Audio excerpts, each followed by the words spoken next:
Benedict Augustus Reardon had the misfortune of discovering he was in possession of magical powers whilst aboard a speeding train. A man who believed every situation deserved a singular, well-selected adjective. His exclamation upon turning the morning toast of every traveler in the breakfast car into a parliament of owls. Untimely! I say, sir, declared the official in the dining car, a burly man named Franklin who bore a brusque mustache. An impolite time to be practicing magic while people have their breakfasts. My apologies, Benedict replied. I've only just discovered I have the ability. I'll be. Is it your birthday? As if he would have risked a train ride on his birthday. It is not. Death in the family, then? Commonly, if a magical relative passed, someone else would inherit the ability. No, none. No warning for you, then, Franklin concluded. Unfortunate timing, that is. As I just declared, Benedict reminded him. Can you turn them back into toast, sir, or should I begin opening the windows? Franklin asked as the owls began gathering everyone's timepieces and causing much distress. Benedict had been concerned about the train's arrival time. I'm late, he'd anguished as he buttered his toast. So, in a vague sense, the owl's actions were not without cause. I shall make an attempt, he told Franklin, and lifted his hands in what he hoped was a professional manner. He hadn't had occasion to see a lot of magic. It didn't run in the family. This was all very awkward. He hoped it didn't interfere with his upcoming lecture on the precise navigation of seafaring craft using the stars for guidance. He would have infinitely preferred sea travel to the train, but there was, inconveniently, no water between home and the university he was invited to speak to. He thought of hurrying the owls back into toast, but the magic seemed to clamp onto the idea of hurrying only and transform the owls into a scurry of squirrels.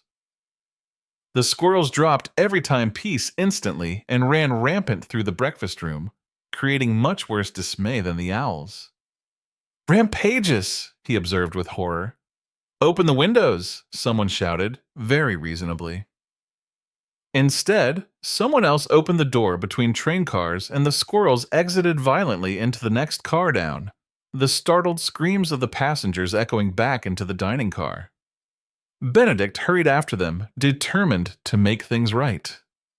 Unfortunately, in the next car were a gathering of holiday crafters fashioning cheerful wreaths, and the cranberries were instantly converted to an area of canaries. Inopportune, he sighed, examining his hands for some kind of sign as to how he was igniting his own magic. Happily, the crafters thought the opera of canaries were part of the crafting experience and applauded as the birds settled daintily on the curtain rods in a tidy row. Franklin had hurried on ahead of him, but now doubled back to inform him. The squirrels have been exited from the next car, sir. Perhaps we could put you in a car without any people until we arrive at our destination? An excellent idea. Franklin led him through the next two cars, and Benedict diligently kept his hands in his pockets and his head down. What a messy business! He would have to acquire a magical tutor upon arrival. Franklin took him to the luggage car, which housed no real place to sit, but also no passengers or their food items to be transformed into animals. Only one person was in the luggage car besides Franklin and himself. A small but sturdy-looking woman, her vivacious hair only just contained beneath her hat. She wore a very responsible shade of navy blue, and was securing what looked to be a very irresponsible number of pies in the luggage hold. Impolitic inventory requests, she was muttering. What a fine choice of adjective, he thought. Then the aroma of the pies reached him. Gorgeous blueberry, a symphony of apple and cinnamon, strawberry and rhubarb so superb as to be poetry. Too late he realized he was once again near food. In the next instant, every neatly boxed pie was a shrieking magpie. The woman in navy with the vivacious hair looked straight at him, her eyes an ice blue that pierced him like a spoken word. He wasn't sure what the word was, but it was instantly inscribed on the marrow of him. Have you just converted all my pies into a convecticle of magpies? She asked.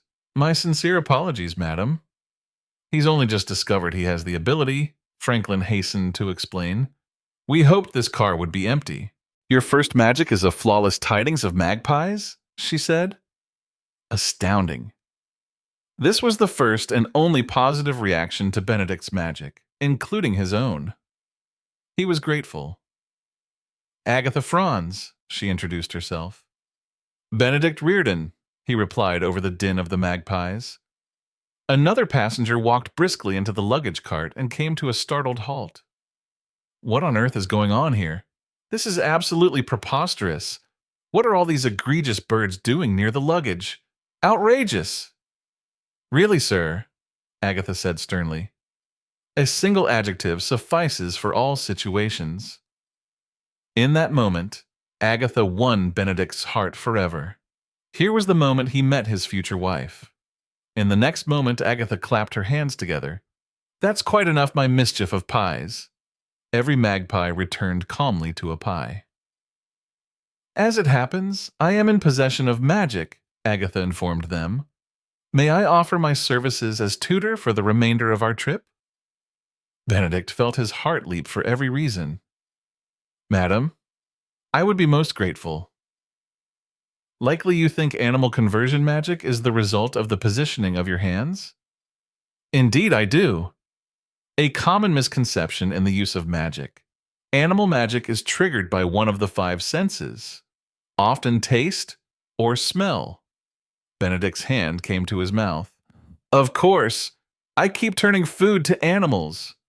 Franklin left them to it in the luggage car, where Benedict spent the remainder of the ride with Agatha learning the nuances of magical abilities and falling incrementally more in love with her. A recipe is a kind of navigation, she said many hours later, when they had exhausted the topic of magic and moved on to their respective careers. A great deal of math goes into the process, and yet there is a certain muscle memory to measuring, is there not? Is there ever a night that calls not for precise coordinates, but the right wind and a pinch of stars? Benedict was ready to propose at this moment, but waited, very reasonably, for some months of courtship to pass, and instead proposed in a park where he quietly summoned magpies, to Agatha's delight. You've brought me more than one kind of tidings, she said, as they settled in for a picnic in the late spring sunshine. As memorable as our first meeting was, Benedict told her, it is every quiet moment since that is more memorable still. We have enjoyed constant amity, Agatha agreed. She had come with him on his last sea voyage, and he enjoyed providing the bookkeeping for her magical bakery. What have you inscribed inside this ring? Agatha asked as she gently took it from his hand, after saying yes and exclaiming to his delight, Ben, it's exquisite. Coordinates, he smiled. For this very location, a pinch of stars, with you always, from this moment where our next journey begins. In her eyes was the perfect adjective, a word without name. A magic that did not turn one thing into another, but instead navigated the space between them as if it were no space at all. Benedict came to enjoy telling the tale of how he met his wife on a speeding train after turning all her pies into magpies. A full gulp of magpies, Agatha would add, or a convecticle of magpies in a single train car. But it was the in-betweens of her, the adjectives, that he liked best of all. 2 magics came to me in that train. He would finish each version of their story. One a paltry catalyst to the elements, and the other the real thing.